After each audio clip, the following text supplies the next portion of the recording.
예, 반갑습니다. 네, 제가 아마 새로운 사람으로 보이실 수 있지만, 저는 이 이음교회 탄생 때 또 함께 있었고, 지금도 함께, 이러니까 무슨, 뭐가 되는 듯하게 보이지만, 그런 건 아니고요. 박 목사님과 한 10년 넘게 지금 교제하며, 저도 교회 목회를 하고 있고, 목사님도 목회를 하며, 정말 가족보다 더 가깝게 지내고 있습니다. 사실 저는 오늘 여기 올 수 없는 스케줄입니다. 이렇게 또 오해를 하실까봐 제가 말주변이 좀 없다 보니 연예인병이 걸렸냐 이럴 수도 있는데 그게 아니라 스케줄이 이렇게 꼬였는데 제가 무리를 해서라도 왔습니다. 차를 빌렸고 어제도 왔었고요. 근데 온 이유는 있습니다. 여러분 혹시 주변에 나 바빠서 못 만난다 마음이 없는 거예요. 무슨 얘기인지 아시겠죠? 네, 마음은 이런 겁니다. 네, 저는 지금 사실 제가 여길 나올 상황은 아니에요. 저희 아버지께서는 제가 3년 전에 치매로 쓰러지셔서 제가 100주년 기념교회에서 사역을 하다가 제가 해드릴 수 있는 돈이 있거나 이렇게 돈을 번 게 아니기 때문에 직장을 그만두고 아버지를 섬기다가 오스트리아에 부름을 받아 가게 됐습니다.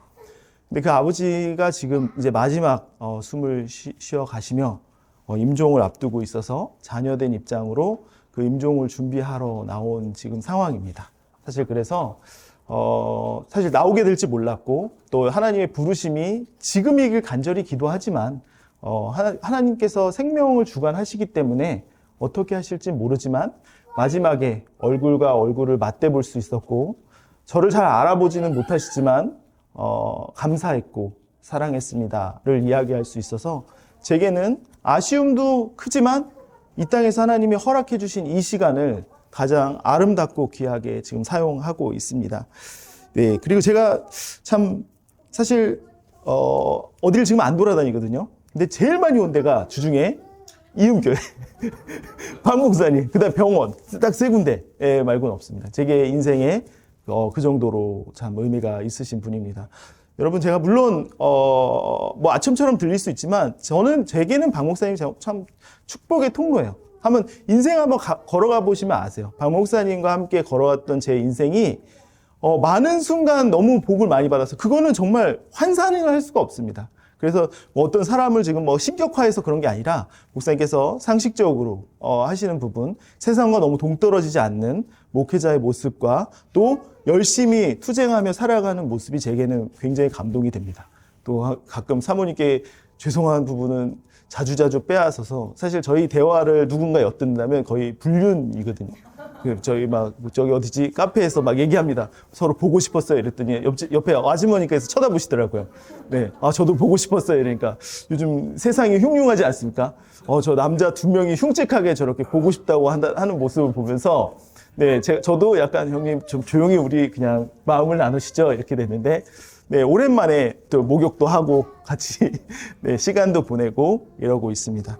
그 중에 제가 너무 오고 싶었습니다. 정말 너무 오고 싶었고 너무 그리웠고 너무 반갑습니다. 사실 저에게 인생의 선택권이 있으면 저는 박 목사님과 인생을 바꾸고 싶어요. 참 이 말이 무슨 얘기인지를 아마 나중에 박 목사님이 다 해주시겠지만 저는 이렇게 부모님들과 함께 예배를 드리고 정말 소소히 살아가는 것이 제 소망과 꿈이지만 저는 그러고 있지 못합니다. 20년을 제가 이제 고등학교를 마치고 지금 45이 됐는데 이제 5년 정도는 군복무 그다음에 목회 때문에 한국에 있었지만 나머지 20년, 21년의 세월을 해외에서 보내서 가족에 대한 그리움 또 본향에 대한 그리움이 굉장히 강한 사람입니다. 17년을 미국에 살았고 지금 17년, 18년을 살았고 3년을 유럽에 있는데 사실 저는 아침에 일어나면 하나님 여긴 어디고 난 누구죠? 를 매일 얘기합니다. 왜 나는 여기 있을까요? 를 묵상하고 살기에 여러분 물론 여러분이 가진 현실 가운데 참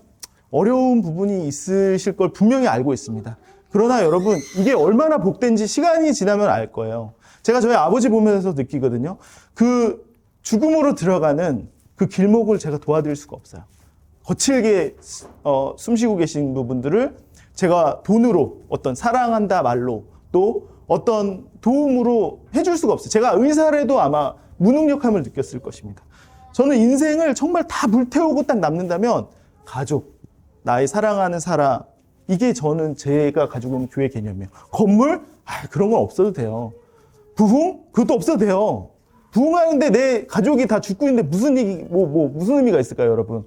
여러분, 물론 저도 한국의 가족 관계들, 또 저도 복잡한 가족 관계가 있기 때문에, 이게 쉽지 않은 이야기일 수 있지만, 여러분, 끝을 바라보시면 오늘을 바라보십시오. 무엇이 남을까요? 한번 옆에 한번 보세요, 이렇게. 정말. 제가 이런 거 잘 안 시키고. 어머니가 남고, 장모님이 남고, 아버님이 남고, 참, 내가 사랑하는 사람들이 남지, 절대로 무리와 인파가 남지 않습니다. 전 그래서 시간 낭비하는 걸 굉장히 싫어하는 사람입니다. 저는 죄송합니다. 강박증과 우울증과 불안장애를 달고 살고 있습니다. 21년을 지금 해외에 있기 때문에 17년을 하나님 열심히 영어로 준비했습니다. 이제 독일어 해야지. 그래서 가갖고 지금 독일어 하고 있습니다. 안 들려요. 여러분. 이 삶을 살아보시면, 야, 너 여기도 살고 저기도 한번 살아보십시오. 제가 진짜 박 목사님도 한번 모셔가려고 하는데 내어주십시오. 그것 때문에 한번 제가 또 무리해서 이렇게 오는 거니까 좀 내어주십시오. 한번. 네, 내어주십시오. 참 어려운 삶을 살고 있습니다. 저는 사실 목회를 한 지는 오래됐죠. 근데 참 이렇게 삶이 진행될 줄 몰랐어요. 사실 3년 전에 그 비엔나 장로교회라는 곳에 목사님이 갑자기 돌아가셨어요. 근데 저는 아버지를 모시고 있었고, 근데 한 달만 설교 한번 갔다 오면 된다 그래서 한 달을 가게 된 거예요, 사실. 그래서 별 마음이 없었고, 그때도 제가 형님, 저는 마음이 없고 아버지가 지금 급하십니다. 근데 갔는데 저를 보고 다 그 목사님이 너무 닮았던 거니까, 후덕한 이미지, 가방 가지고 있는 이미지, 이런 것들이. 근데 그렇게 돼서 아버지를 잃은 교회의 모습이 뭘까? 저는 뭘 바라고 간 게 아니에요. 그래서 저는 지금도 그래서 방송 나가면 안 돼요. 꿈이 잘리는 겁니다. 원래 군인은 자기가 그만둘 수가 없기 때문에 사실 그래서 겁나는 게 없어요. 사실은. 갔습니다. 근데 가게 되는데 거기 비자가 있냐? 있지 않습니다. 네, 어떻게 갔을까요? 제가 학교를 지원해서 갔어요. 네, 그냥 넣었는데 붙은 거예요. 어떤 학교였냐면 림날라지라고 하는 그 담수학. 저도 평생 한 번도 들어본 학문이 아닙니다. 그 물 공부한다고 해갖고 그것으로 이제 비자를 내줄 수 없으니 비자를 받아서 갔습니다. 그래서 저는 그냥 연구실에 있을 줄 알았죠. 세상에 21세기 베드로가 됐습니다. 여러분, 알프스를 돌아다니며 물고기를 잡아. 왜냐면 물의 건강성은 물고기에 있거든요. 물고기를 밤낮 없이 잡는 거예요. 전기로 막 죽이면 안 되니까. 이거 후크로 하면은 이제 상하고 나니까 전기로 하면 약간 그 물고기들의 프로폴폴. 이게 잠깐 잠재운 다음에 이들을 약간 GPS도 받고 해서 검사하는데 너무 힘든 거예요.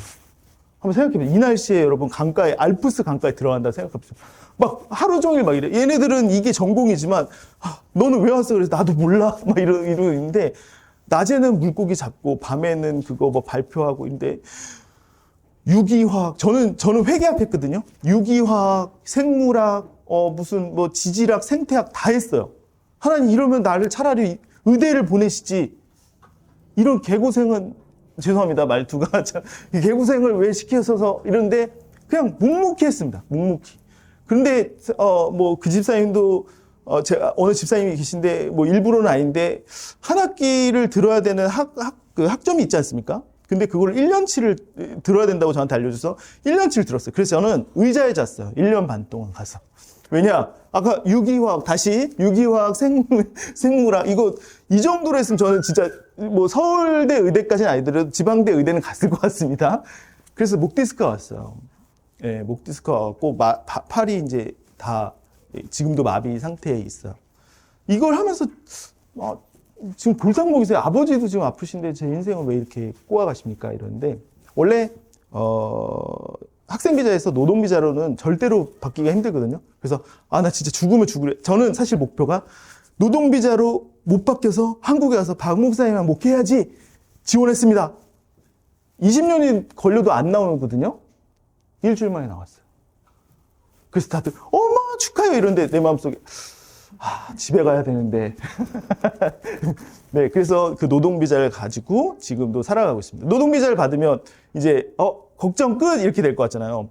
물론 한국도 세금이 세지만 오스트리아 50%를 내야 됩니다. 제가 만약 200만 원 받으면 100만 원을 내야 되는 상황이에요. 근데 교회가 유럽에 있고 안정적이긴 하지만 굉장히 지금 과도기를 겪고 있어요. 뭐 그 목사님도 돌아가셨던 상황들도 있고 뭐 그렇다고 뭐 재정이 탄탄한 곳이 아니어서 제가 자발적으로 제 월급의 50%를 내고 저는 나가서 일을 합니다. 뭐냐? 택시기사, 그다음에 물류창고, 그다음에 통역, 그다음에 뭐 닥치는 일은 다 합니다, 여러분.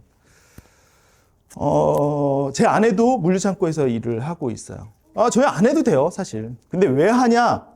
그것이 제가 같이 성도님들과 십자가를 질 수 있는 방법이라고 생각해서, 사실 뭐 가끔 아내랑 이렇게 살 바에는 가는 게 낫지 않을까. 그래도 그런 불평, 불만이 있어도 해 나갑니다. 여러분, 제가 오늘 왜 바울을 갖고 왔냐면, 바울 위대한 사람이에요, 여러분. 바울 지금으로 따지면 신학 박사를 넘죠. 거의 세계적 석학이에요. 근데 그 사람이 천막을 만들었어요, 여러분. 천막. 그러니까 이게 뭐 이렇게 감이 안 오시죠? 그러니까 제가 폄하하는 건 아닌데 신학 박사가 이 지금으로 얘기하면 어디 갑자기 남대문 미신 공장에서 일한 거예요. 왜 그랬을까요? 여러분 한번 생각해 보시죠. 왜 그랬어요? 물론 선택은 없어요. 그 부분에 대해서 선택이 있는 건 아닙니다. 여러분 살면서 사실 제가 보면 제가 아내한테 항상 얘기하거든요. 나는 점심 메뉴만 좀 선택할 수 있어도 행복하겠다. 왜냐면 신방할 때 여러분 제가 이거 먹고 싶은데 저는 못합니다. 주는 대로 먹어요. 알러지가 없는 한 그냥 주는 대로 먹어요. 왜냐면 한번 살아보시면 우리 아이들 중심대로 살아야 되고 뭐 어떤 뭐 금전적 상황에 살아야 되고 우리가 다 그 선택에 있지 않습니까? 바울도 사실 그 상황에 있었던 거예요. 여러분이 꼭 기억하셔야 되는 게 이거예요. 여러분 우리가 선택을 해서 상황을 바꿀 수 있다라고 생각하잖아요. 그게 세상이 주는 메시지예요. 그렇지 않아요. 현실을 사셔야 돼요. 지금 내게 주어진 걸 할 수밖에 없습니다, 여러분. 저는 가서 딱 얘기했어요. 저는 유럽에 무슨 복음화 몰라요. 독일어도 몰라요. 제가 왜 물고기 잡고 있는지도 몰라요. 그런데 저는 오늘만 살아요. 이따가 달력 한 번씩 보시고 나가세요. 저기 오늘이라는 보석이라고 써있는데 제가 사진 찍어놨는데 꼭 보세요. 오늘밖에 없어요, 여러분. 저는 지금 아버지가 열이 나고 계세요. 이 열이 난다는 건 또 응급실에 가셔야 되는 상황이 있습니다. 예측하지 않습니다. 오늘이다. 오늘 사랑한다 말씀드릴 수 있으면 그게 다고, 내게 주어진 그 호흡이 계신 동안에 내가 자녀로서 할 수 있는 그것이 다다라고 살아가고 있습니다. 사랑하는 이음교회 성도 여러분, 오늘을 사세요. 꿈꾸지 마세요. 그리고 신앙을 감정과 연결하지 마세요. 정말 감정과 연결하죠. 저는 정말로 하루하루를 매일 도망가고 싶은 사람이에요. 그러나 도망가지 않습니다. 여러분. 울긴 해도 도망가진 않아요. 바울의 천막 사업이 그랬을 거예요. 내가 이거 하고 있었어야 돼? 이렇게 했을지도 몰라요. 뭐 이대 나온 여자야. 이것까지는 아니더라도 나 굉장한 석학이야. 이럴 수 있겠죠. 근데 그는 불평하지 않고 죽을 때까지 그 삶에 그는 복음 전파가 중심이 아니라 천막 만드는 일이 중심이었습니다, 여러분. 여러분 보세요. 제가 지금 사실은 설교할 때가 아니거든요. 근데 하나님은 지금 이 설교 메시지로 4개의 교회가 가요. 저는 진짜 일복은 제 옆에 있으면 일복이 터져납니다. 저는 지금 비엔나를 갔는데 지금 전에 돌아가신 목사님이 비엔나에서 1시간 반 떨어진 린츠라는 곳이 있습니다. 한번 나중에 놀러 오시면 제가 다 보여드릴게요. 근데 여기까지 가신 거예요. 근데 그러니까 비엔나, 린츠, 살츠부르크 이렇게 있는데 이 3개를 매주 다니시다가 이게 한 바퀴 돌면 6시간이거든요. 기차로. 이렇게 해서 급사하셨어요. 근데 갑자기 여기서 이제 연락이 옵니다. 이제 린츠랑 살츠부르크에서 저한테 연락이 와요. 전 목사님도 하셨고 또 우리의 아이들이 있습니다. 이러면서 저 똘망똘망하게 이렇게 뜬 애들이 있거든요. 제가 주일에 갑니다. 한 곳을. 이제 2곳은 못 갑니다. 그러니까 뭐 체력적도 있고 시간도 안 맞아서 그런데, 그러면 아침 7시에 사역이 시작을 하면 주일은 새벽 1시에 맞춰요. 왜냐면 이동해서 아이들 예배 드려주고 이거보다 좀 작은 사이즈의, 정말 이게 왜 그렇게 사냐라고 얘기하면 저 잘 모르겠어요. 잘 모르겠어요. 그냥 부르심이 있으면 해요. 여러분, 이 시대가 만들어 놓은 굉장히 지혜롭지만 바보 같은 질문이 의미를 먼저 찾는 일이에요, 여러분. 의미 찾아지지 않아요. 하면서 의미가 들어오는 겁니다. 하나님은 순종을 요구하시는 이유가 그 이유예요. 알 수 없어요. 제가 왜 이렇게 사는지는 전 천국 가서 물을 거예요. 전 진짜 마음에 안 들어요. 저한테 다시 살라고, 저 회계학했거든요. 저 유대인한테 총장상도 받았거든요. 저 존슨앤존슨에서 스카우트 있었거든요. 지금의 삶을 살다 보면 사람들이 물어요. 권사님들이 맨날 저희 교회 권사님들이 아이고 목사님, 내가 목사님의 아들이었으면 미친놈이라고 했을 거예요. 이렇게 얘기해요. 제가 봐도 그래요. 내가 왜 이렇게 살까라는 생각을 하거든요. 궁금하지도 않아 이제. 네, 그냥 부르셨기 때문에 사는 거예요. 그게 천막을 만드는 일이에요. 여러분 이 교회에 왜 부름 받으셨는지 모를 수 있어요. 그냥 살아가시면 돼요. 자리를 지키고 내가 오늘 한 땀 한 땀을 만드는 삶이 있으면 그 다음 의미는 하나님이 채워가세요. 제가 2주 좀 넘게 나와 있었어요. 아빠, 내가 뭘 하고 있을까? 이렇게 묻는 거예요. 제가 뭐라고 했을까요? 엄마 말씀 잘 듣고 공부 열심히 해. 없어요. 여러분, 하나님 여러분에게 뭐 바라실 것 같습니까? 나가서 전도하라? 위대한 삶 꿈꾸라? 대단한 목표 삼으라? 아니에요. 예배 드려라. 예배의 자리 지키고 내 말씀을 들어라. 그 말고 없어요. 여러분. 위대한 삶은 없어요. 내가 순종했을 때 하나님의 붙들려 위대한 삶이 탄생하는 거지 위대한 삶을 꿈꾸고 들어가 위대한 삶이 탄생하는 게 아닙니다. 여러분. 꼭 기억하세요. 바느질하면요. 학자에 의하면 여기 굳은 살 다 베겨요. 가죽이고. 여러분 가죽의 의미가 이 유대인에게는 부정한 자예요. 이 가죽을 만지는 자는요. 율법서에 의하면 무드장이라고 해서 우리도 예전에 야, 이 백정놈 이랬었죠. 한국에서. 백정놈이에요. 그 백정놈의 일을 왜 했을까요? 백정놈 죄송합니다. 저보다 돈 많이 버시는데. 네. 그러니까 예전 표현으로 그러면 그렇다라는 거죠. 그 빈부격차와 신분제가 있었던 사회에서 왜 만졌을까요? 참 이게 비밀이 있습니다. 사실 이게 염소털이거든요. 근데 이게 그래서 옛날에 그 길르기아 다소가 바울의 고향이에요. 근데 거기서 왜 어렸을 때부터 그걸 만졌냐? 유일하게 물론 가죽은 여러 제품이지만 유일하게 염소털 제품은 구약에서 부정하지 않은 것으로 돼 있어서 가업이라고 주석가들이 얘기해요. 그러니까 어렸을 때부터 배운 거예요. 여러분. 어렸을 때부터 배워서 잠시 배우다가 저도 이제 아버지가 제조업을 하셔서 어렸을 때 이제 제조업에 대한 부분들을 좀 알고 있습니다. 뭐 그런 거예요. 그리고 나서 이제, 그러니까, 바리새인이 돼서 살아갔겠죠. 근데, 그냥 한동안 잊었을 거예요. 내가 뭐 이렇게 만들까라는 생각을 하며 살았을 거예요. 뭐 텐트 일이 내가 할 일이 아니라 나는 뭐 말씀 연구하고 이런 일을 했겠지. 바울이 그렇게 살다가 결국은 죽을 때까지 텐트를 만든 거예요. 여러분 인생에 한번 찾아보십시오. 어렸을 때부터 하나님 주신 재능이 반드시 있으라고. 네, 숨 쉬는 것도 재능이에요. 여러분. 그리고 내가 그냥 자리를 지키는 것도 재능이에요. 내가 볼 때 아무것도 아닌 것 같지만 재능이에요. 여러분. 제가 며칠 전에 어머니 손을 잡고 제가 참 무뚝뚝한 아들이에요. 이렇게 부드럽게 생겼지만 진짜 별 표현을 안 합니다. 손을 하면서 어렸을 때 산수경 시대에 하면 돈가스 사주신다는 그 가게가 있는 거예요. 가게 가게는 없어졌는데. 근데 그게 이어져서 저는 회계학을 했다고 말씀드렸잖아요. 그 회계학이 제가 왜 전공에 하나님 저를 신학을 하실 거면 차라리 종교학, 인류학, 역사 뭐 이런 걸 시키시지 왜 회계학을 시키셨을까요? 라고 물었는데 전 제가 카투사 출신이거든요. 제가 특기 병과였는데 그때 되게 몸이 아팠습니다. 근데 그때도 쓰였던 게 특기가 회계 병과였고요. 미국에서 종교 비자를 받을 때도 회계학으로 받았고요. 그 다음에 요번에도 회계학으로 대학원을 들어갔고요. 그 다음에 회계학으로 노동 비자를 받았어요. 난 왜 했는지 모르는데 인생의 조각조각마다 다 이렇게 실로 엮어 주신 부분을 보면은 다 회계학이었어요. 숫자를 세고 숫자를 했던 부분들. 여러분 한번 집에 가서서 이건 곰곰이 한번 생각해 보세요. 내 인생에 하나님이 사용하실 것이 무엇인가. 저는 학문을 얘기했지만 저 지금 회계학 하지 않습니다. 근데도 그때 그냥 별거 아니게 열심히 했었던 것들을 하나님이 계속 사용하시거든요. 여러분 마찬가지예요. 저는요, 제가 제일 싫어하는 요즘 세상 풍조가 파이어족이거든요. 파이어족 저도 되고 싶습니다. 제가 솔직히 말씀드릴게요. 저도 되고 싶어요.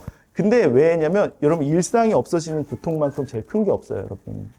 꼭 기억하세요. 우리는 빨리 은퇴해서 빨리 아무것도 안 하는 세상이 삶이 좋다고 생각하잖아요. AI가 꼭 그렇게 만들어주는데 그 세상이 우리에게 가져가는 건 뭐냐면 일상의 가치를 다 뺏어갈 거예요, 여러분. 일자를 뺏어가 그건 다음 얘기인 거고, 제가 볼 때 바울은요, 말씀 전하는 일상이 있긴 했지만 가장 핵심에 둔 게 바느질이었다는 거예요, 이 사람이. 여러분, 지하철 가끔 보면 막 이게, 한국도 그런지 모르지만 유럽에 뜨개질 하시는 분, 아니면 뭐 이렇게 뭐라죠, 아픈 이렇게 막 모양이 엄청 좋은데 뒤에 막 헝클어진 뭐 실타래 하는 거 있잖아요. 그거 하시는 분이 있거든요. 왜 하고 있을까요? 그게 굉장히 삶을 집중하게 만들거든요. 여러분에게 맡겨진 무거운 십자가 같은 일상이 있어요. 내 가족, 바뀌지 않는 가족, 그 다음에 내가 그냥 해야 되는, 섬겨야 되는 일들, 또, 저희 교육자 같은 경우는 맨날 좋진 않겠죠. 기도해야 되고, 말씀 봐야 되고, 성경 봐야 되고, 설교해야 되고, 이런 것들이 있지 않습니까? 그냥 하는 거예요. 그냥 하는 거예요. 네. 의미는 나중에 부여하는 거예요. 저는 지금 제가 말씀드렸잖아요.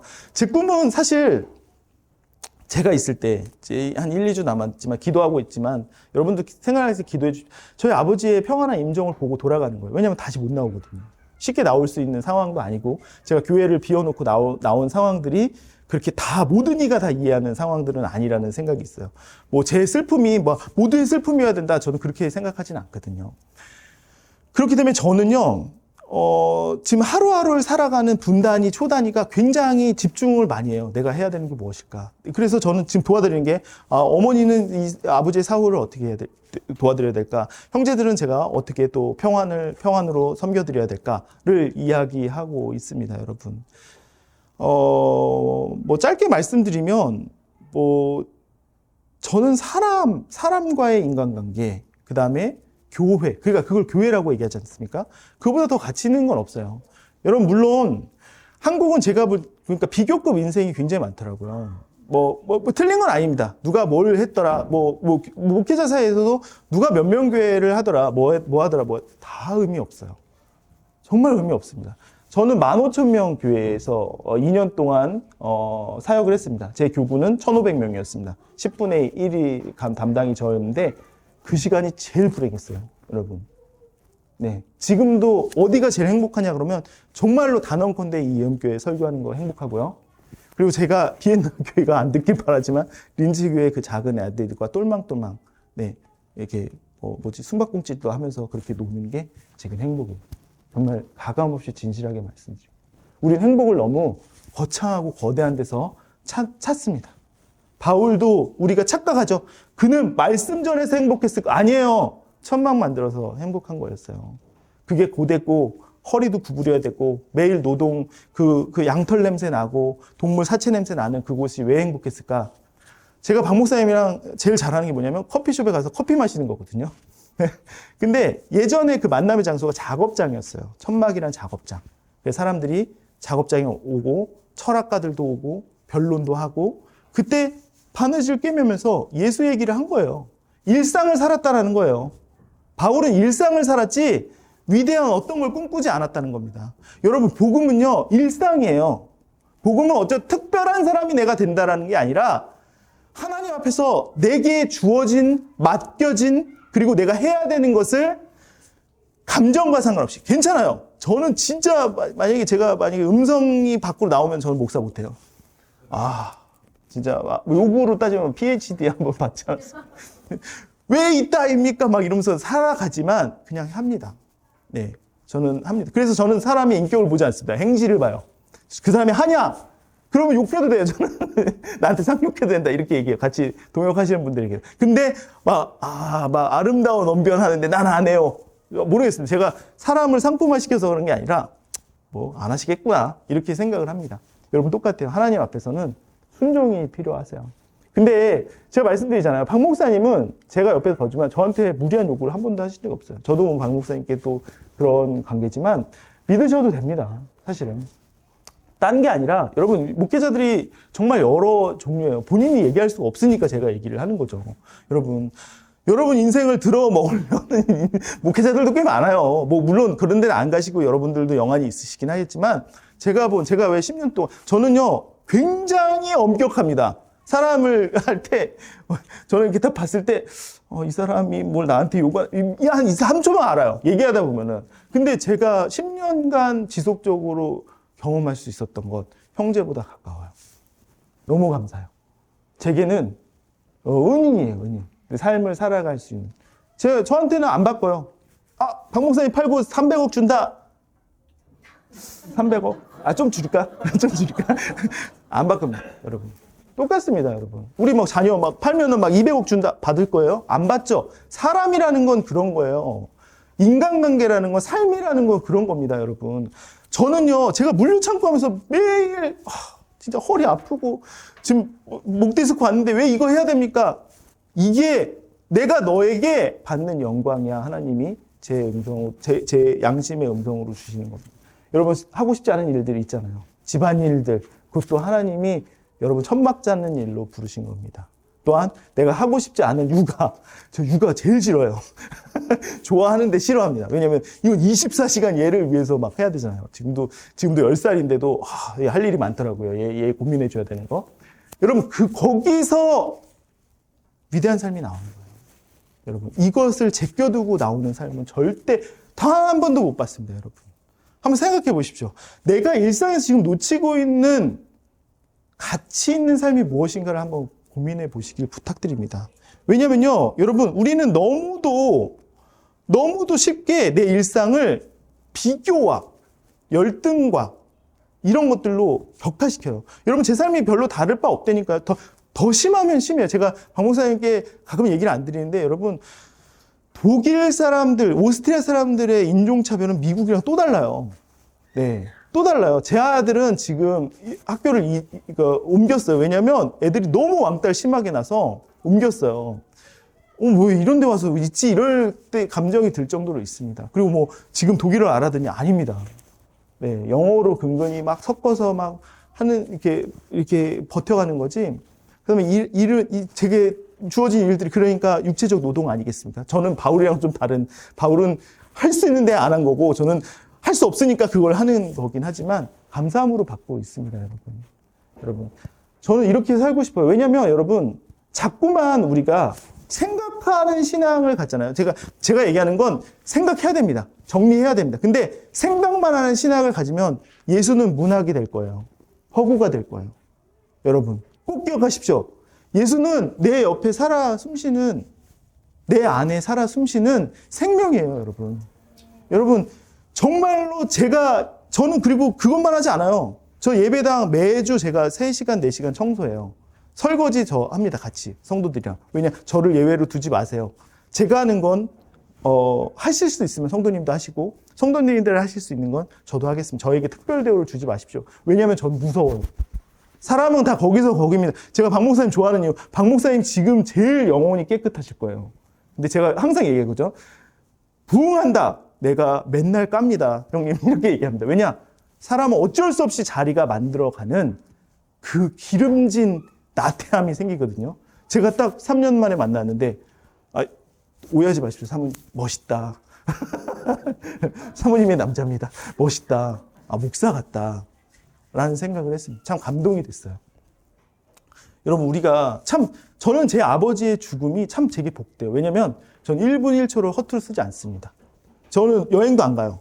제가 난 안 가! 이런 게 아니라, 아버지가 저렇게 누워 계신데 내가 즐겨서 뭐 할까라는 생각에 저는 제 일상을 어떻게든 재미없는 걸 재밌게 만들려고. 신난다! 청소하고 있고요. 신난다! 물류 창고 일하고 있고 합니다. 이 정도까지는 몰라요. 저희 성도님. 제가 이렇게 사는 거를. 제가 여기서 말씀드리게 되는 게 참 기쁩니다. 2년 반을 응축해서 이렇게 말씀드리잖아요. 사랑하는 성도 여러분, 힘든 거 저도 간접적이지만 알고 매일 기도를 나누고 살아가고 있습니다. 여러분, 버티십시오. 이게 답이에요. 참, 제 아이가 아침에 일어날 때마다 아빠, 나는 오늘 학교 갈 기분이 아니야. 일어나. 일어나. 아픈 거 아니면 일어나. 왜 그래요? 아빠, 나 오늘 다녀와서 아무것도 하고 싶지 않아. 나랑 숙제해. 여러분, 설득이 아니에요. 하면 거기에 결과가 따라와요. 제가 손흥민 선수 좋아하거든요. 손흥민 왜 손흥민 됐을까요? 그 아버지 아시죠? 그 아버지가 앞정을 박아놨대요. 네, 양발을 쓰게. 근데 제가 보면 손흥민 욕만 안 했지. 어렸을 때 아버지를 바라본 눈빛이 내 너 죽인다 막 이런 얼굴이에요. 그래 손흥민이 나온 거예요, 여러분. 손흥민이 막 나이트클럽 가갖고 손흥민이 나온 게 아닙니다, 여러분. 여러분, 우리에게 왜 이런 현실에 지금 내가 만족하지 못하는 삶들을 놓으셨냐면, 야, 너가 그렇게 살아서 그렇게 사는 거야가 아니라 그 현실을 바꿔주기 위해서요. 바울의 말씀이, 전 바울이 이걸 막 시를 하면서, 야, 내 삶은 사람들이 다 알아주는 삶이 될 거야. 성도들이 난 성경이 될 거야. 몰랐어요. 그냥 살았는데 어느 날 천국 가서 알았을 거예요. 야, 너의 그 작은 삶이 영원토록 사람들이 기억하게 해줄게. 제 꿈이 그거거든. 저희 아버지 어머니 굉장히 열심히 사셨어요. 정말로. 시간이 없어서 다 말씀드리지 못해요. 아무도 몰라요. 전 알아요. 그래서 저는 그 삶을 정말로 빛나게 해드리려고 제 평생을 다해 노력을 할 겁니다. 물론 영웅화를 시켜드린다는 게 아니라 현실이라는 건 아무도 알아주지 않아도 이렇게 사는 삶도 가치 있다를 알려드리고 싶은 거예요. 제 자녀로서의 꿈입니다. 여러분 똑같아요. 아무도 이음교회 모를 수 있어요. 앞으로도 그럴 수 있어요. 그러나 하나님 아세요. 하나님이 여러분 아세요. 저는 하나님 나 언어 못하고 강박에 우울에 여러 가지 있는데 저 끌어가시잖아요. 그럼 다 가능한 거 아닙니까? 저를 증거로 사용해 주세요. 제가 이러고 살고 있습니다, 여러분. 여러분, 같은 멍해를 지고 있다는 거 잊지 마시길 부탁드립니다, 여러분. 삶이 좀 어려우면 쓰러질 수도 있겠죠. 또 넘어질 수도 있겠죠. 그러나 버티십시오.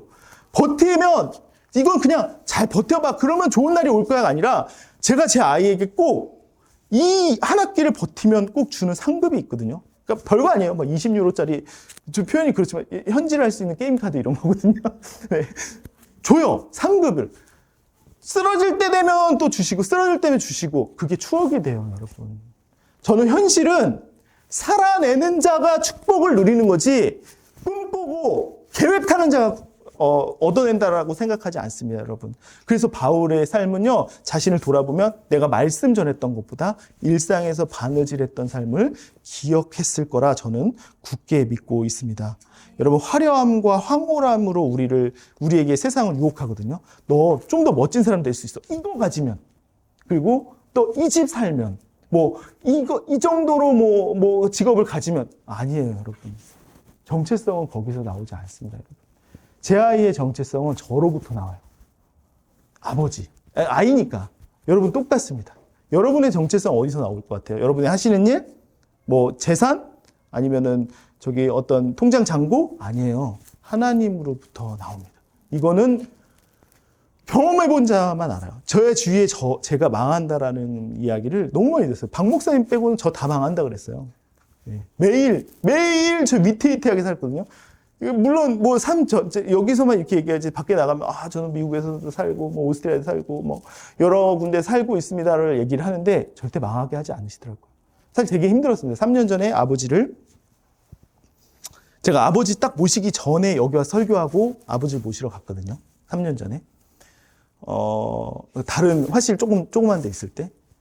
저 그때 딱 그만둘 때 다 뒤에서 40대 초반에 아버지한테 소변 받아내고 대변 받아내고 치매 환자 이렇게 안아주고 씻겨주고 이 일이 저에겐 쉽지 않았어요.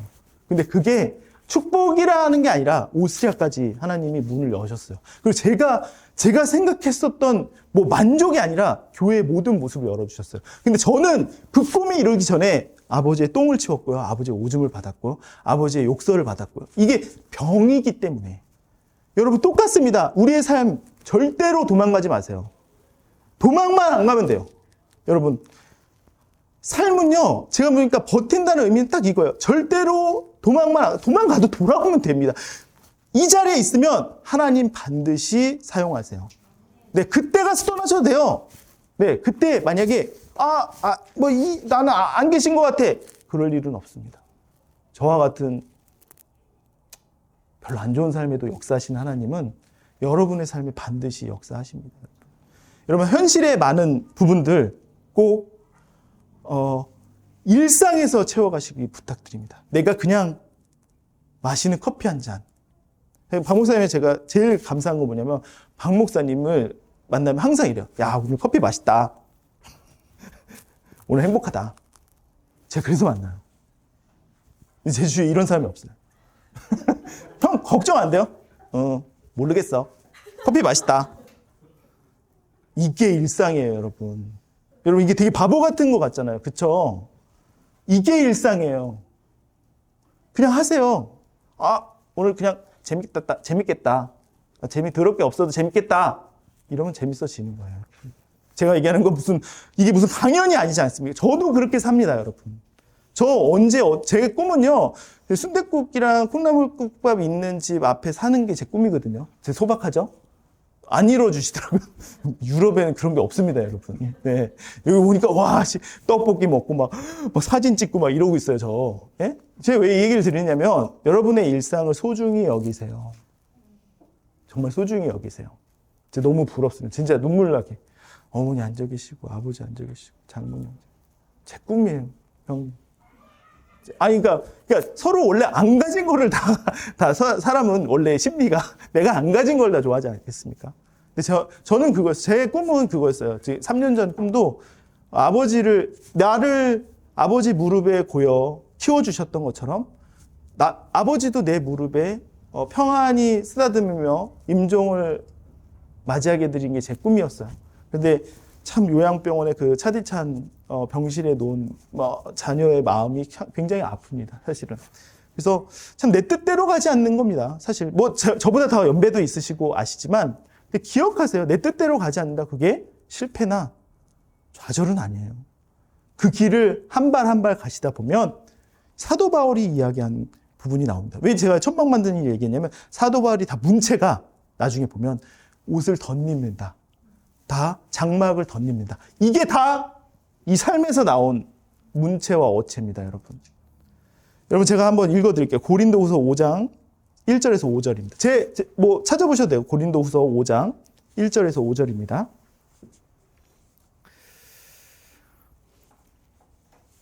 제가 대표로 읽을게요. 좀 그냥 따라와 보시면 됩니다. 만일 땅에 있는 우리의 장막집이 무너지면 하나님께서 지으신 집, 곧 손으로 지은 것이 아니요 하늘에 있는 영원한 집이 우리에게 있는 줄 아느니라. 참으로 우리가 여기 있어 탄식하며 하늘로부터 오는 우리 처소로 덧입기를 간절히 사모하노라. 이렇게 입음은 우리가 벗은 자들로 발견되지 않으려 함이라.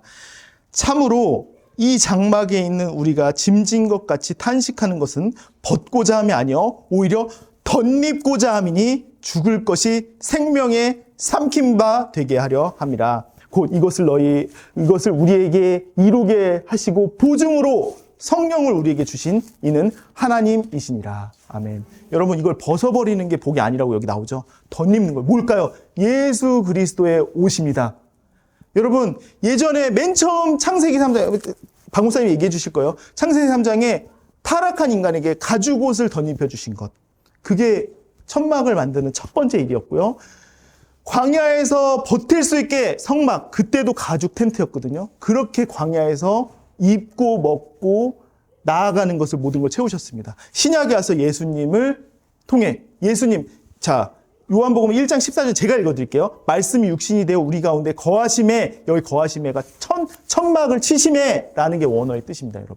그가 오셨기 때문에 영광과 진리가 충만하더라고 써 있습니다, 여러분. 여러분의 인생에 한 땀 한 땀, 여러분 결과를 보지 마시고, 저도 모르겠어요. 제가 말씀드리잖아요. 저는 유럽에 제가 왜 불렀는지도 모르고 왜 살아가는지도 몰라요. 사실 의미 안 찾습니다. 이제 하도 너무 어이가 없어갖고 네, 그냥 사시고 한 땀 한 땀 그냥 내게 오늘 작업장에서 맡겨주신 내 인생의 작업장, 또 내 인생의 영혼에 한 땀 한 땀 덧입혀서 하늘의 소망을 꿈꾸시기 바랍니다. 제가 정말로 슬프지 않은 이유, 아버지의 임종을 두며 다시 만날 것이기 때문이에요. 이 위로는 세상에 없어요. 그러지 않았으면 정말 나보다 참 불행한 인생이 있을까, 이런 자괴감에도 빠졌을 것 같습니다. 저희 아버지는 육신의 장막이 구멍이 났고 거의 마지막에 있지만, 저는 이 말씀이 참 죽을 것이 생명의 삼킨 바 될 날이 다가오고 있다라는 이성적 기쁨, 슬픔이다. 근데 이성적 기쁨이 있어요. 하나님, 저 호흡이 가파른 자에게 하나님 영원히 고통받지 않는 부활의 새 옷을 입혀 주시옵소서. 제가 제 아버지에게 기도하는 여러분에게 똑같습니다. 여러분, 우리 장막이요 계속 찢어질 거예요. 여러분 인생이 계속 찢어진다는 얘기를 드리는 겁니다. 그리고 구멍 날 거예요. 덧대야 되고, 덧댔는데 또 춥고 막 한기 들어오고 막 그래도 계속 하셔야 돼요. 그게 그냥 죽을 때까지 해야 되는 거예요. 무슨 의미가 있어? 제 주위에 아픈 사람들이 꼭 이러고, 그게 무슨 의미가 있어? 하지 마. 저는 이렇게 얘기해요. 나는 의미를 찾는 게 아니라 순종을 찾겠다라고 가는 겁니다. 바울이 그 순종을 찾았다 보니 예수 그리스도의 형상을 닮은 겁니다. 네, 생각을 하고 간 게 아니라 순종을 하고 갔더니 닮은 거예요. 여러분의 일상과 삶에도 이 천막 만드는 일처럼, 하찮은 일처럼 보이는 그 일을 통해서 하나님이 영광과 감사를 받는 복된 성도의 영원히 남는 일상이 되시길 주님의 이름으로 간절히 축원드립니다. 아멘. 제가 한번 기도하겠습니다. 사랑이 충만하신 하나님, 오늘 말씀을 통해 은혜 주심에 감사드립니다. 주님, 우리에게 천막 만드는 삶을 허락하여 주심에도 감사드립니다. 남이 보든지 보지 않든지 묵묵히 주님 앞에서 성실히 살아가는 삶, 한 땀 한 땀 바느질하듯 예배와 기도로 우리의 일상을 엮어가는 삶을 살게 하여 주시옵소서.